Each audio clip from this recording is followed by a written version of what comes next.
What's going on, YouTube? It's No Change coming to you live from PC Plaza, and I'm here with another commentary, and we're back for another episode of my Philadelphia Eagles owner mode here in Madden 16, and I'm going to get this episode started with a roster move right off of the bat.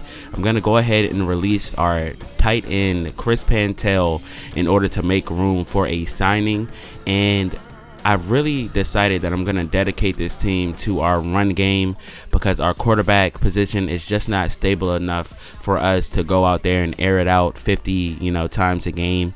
So I went ahead and let our organization know that we're dedicated to the run game. I'm going to go ahead and sign a fullback.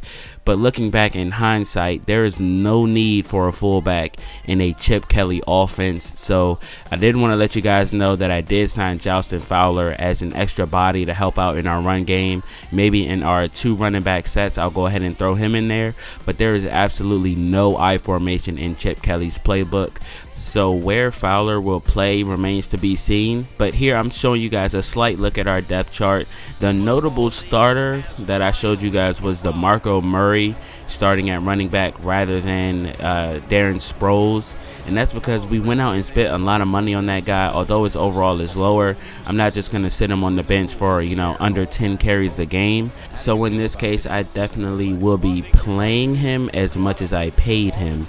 And that will be a lot. But there's our quarterback, Sam Bradford. And there will be a lot of pressure on him to run this offense. As you guys know, it takes a lot of mental ability to be able to run Chip Kelly's offense and be able to run the hurry up and things like that. So this team will be a little bit different. I will run the ball a little bit more than Chip Kelly does in real life, but we'll see how things go. But right off the bat, after 2 negative passes, we find Aguilar for about a gain of 15, but that won't be enough to move the chains, and our defense is on the field early after our offense went 3 and out. So Matt Ryan and Julio Jones take the field early. They're faced with 3rd down and 8. They're going to overthrow Weems on that play, and their offense goes 3 and out as well.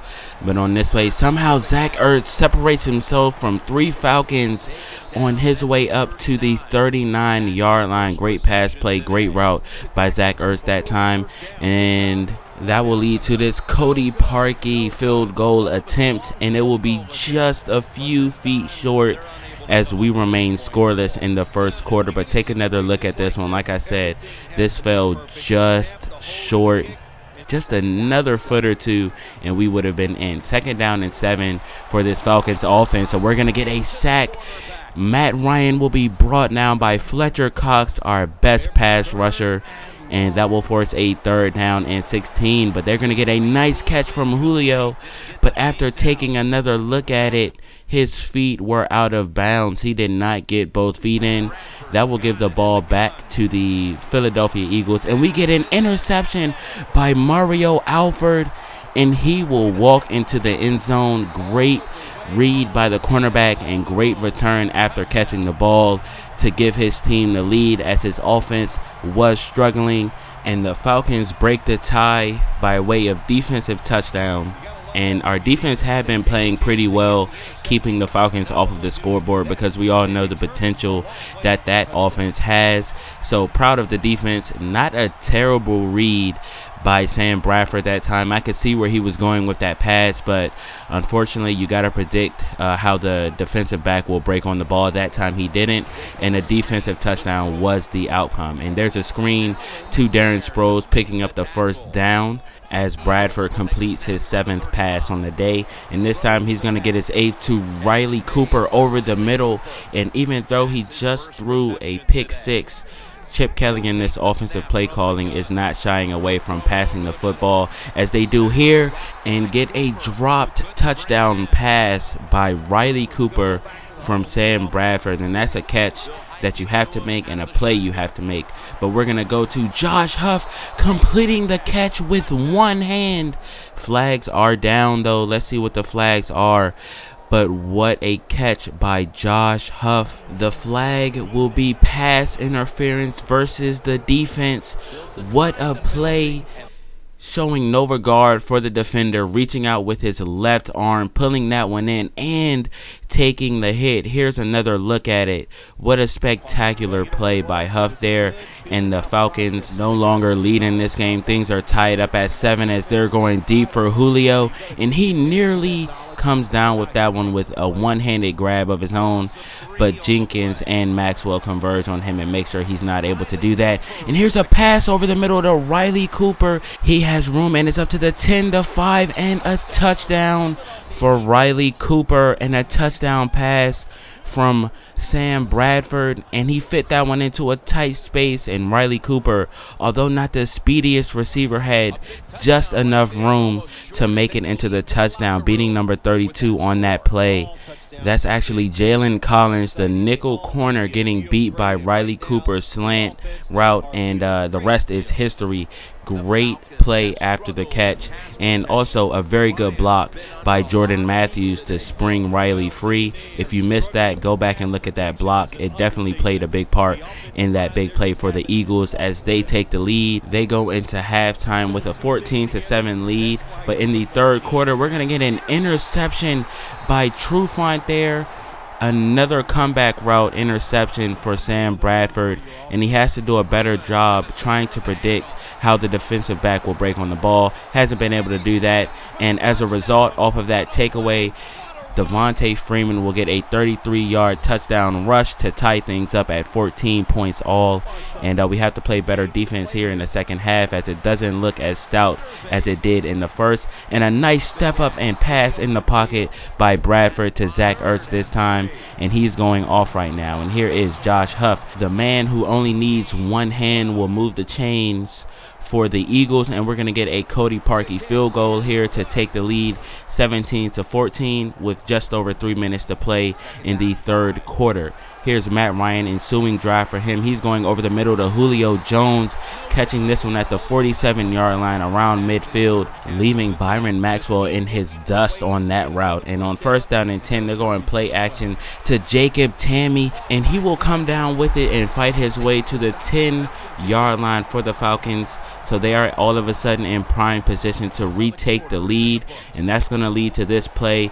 Weems over the middle, wide open for the touchdown. The Falcons take the 21-17 lead here in the fourth quarter. We're going to Darren Sproles, who will fumble the football, and the football will be recovered by the Falcons. Vic Beasley Jr. coming up with the recovery. Paul Warrilow getting his fist in there, knocking the ball out. He was really going for that, and it paid absolute dividends for the Falcons that time. Warrilow with the heads-up play, knocking the ball out. But on third down and 1, we're going to get a pass dropped by Julio Jones.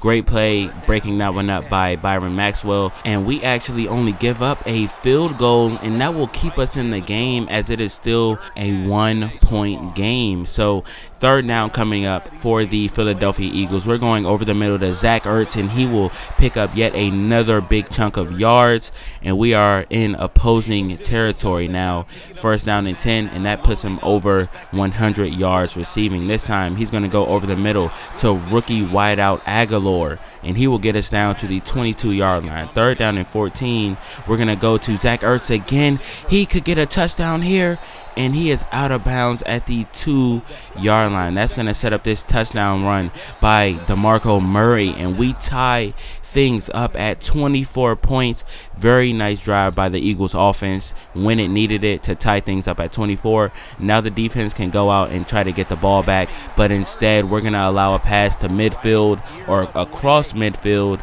to Jacob Tamme to the 48. He is up to 81 yards receiving. So a battle of the tight ends in this game as they go to Tamme again, and he picks up about another 10 yards that time. So the Falcons are heavily depending on his production. Second down and 11, they're going to go to none other than Jacob Tamme himself, and he picks up about another 15. So you would think they're going to go to him again, but instead it's the running back Coleman who gets into the end zone for about a 15-yard touchdown that time, and the Falcons take another 7-point lead, 31-24. Our defense hasn't been able to stop a nose run, but on the ensuing drive, we get a very nice pass by Bradford, throwing that one off of his back foot, finding Zach Ertz for the first down. And this time we're going to go to Josh Huff, the man who only needs one hand, for a gain of 12 that time. And we've thrown the ball 41 times, more time than I wanted to, but there's a very nice catch by Jordan Matthews, one-on-one coverage. Bradford decided to give him a chance, and he snatched that ball from the hands of the defensive back, and there he is in motion, catching the slant play all the way down inside the 2-yard line with under 30 seconds left. DeMarco Murray will run it in and tie the game up for his second rushing touchdown of the day, and we are going to overtime as the Falcons would just kneel on the ball and allow it to go to extra play in the 5th quarter. But here is the coin toss. We go tails and we win the toss, and we will receive to start off this overtime period. And if I'm the Falcons, I'm a little bit worried because the opposing quarterback just orchestrated a game-tying drive to close out the 4th quarter. So that offense, of course, has the momentum. What a great drive, by the way, by Sam Bradford and this offense. And here we guys take a look at the tight end matchup. It has been a good one, Jacob Tamme versus Zach Ertz. And both of these guys have been making plays for their team. But there's Jordan Matthews catching this one over the middle for a gain of about 13. As you guys know, a touchdown will win the game. A field goal will give the other team possession. And I don't even think it will come to that, as DeMarco Murray will fumble the football and it will be recovered by the Atlanta Falcons. And let's take another look at this play. These linebackers poked the ball out earlier from Darren Sproles. This time it's DeMarco Murray seemingly losing control of it, but after taking another look, it looks like his knee was in fact down, and the Eagles will retain possession. But let's hear what the ref has to say. After reviewing the play, the ruling on the field is reversed. It is reversed, so the Eagles will retain possession. 1st and 10 for this offense now. Sam Bradford rolling out to the left side. The defender leaves Brent Selleck. He will turn it upfield for a gain of 9 yards. And we are nearing Cody Parkey range here. 2nd down and 4. We're going to go up deep to Jordan Matthews. And once again, he will rise up over the defensive back to snatch the ball. And both of these passes were not amazing. Just Sam Bradford giving his receiver a chance. But Darren Sproles will have a lane up the middle, and he will take this one all the way inside the 5-yard line. 1st down and goal. We have a chance to end this game here. Back to pass. Sam Bradford finding the rookie Nelson Aguilar for the game-winning touchdown in overtime. They methodically moved down the field and ended the drive with a touchdown. And just like that, the Philadelphia Eagles will start this season 1-0 after a shootout in Atlanta. Sam Bradford getting the victory over opposing quarterback Matt Ryan, who was distraught at this point. Couldn't stay off of the ground in this one. He was always being brought down to the turf, whether it was a knockdown, a sack, a tackle on a scramble, or anything like that. He was just rattled throughout the game. But their offense did put up 31 points. Of course, they have the defensive touchdown, and the running game wasn't helping us too much in this game, so we ended up passing 50 times. But Bradford was able to complete 68% of his passes and also throw 3 touchdowns along with the game winner in overtime. So I don't have a big knock on his game today. I would like to see more out of our run game. Jordan Matthews is looking like a franchise receiver, which is what we want to see. So I can't be too nitpicky about the offense. Zach Ertz, can't say enough about him. He played absolutely amazing. Just our defense didn't play well, but there is one category that I'd like to see us do better in, and this is of course only based off of 1 week, and that is takeaways. We gave away 4, didn't get any at all. But that's all I have for this video, guys. I hope you guys enjoyed it. Leave a comment, let me know what you guys think is the play of the game or the player of the game, and I will see you guys in the next one. Later.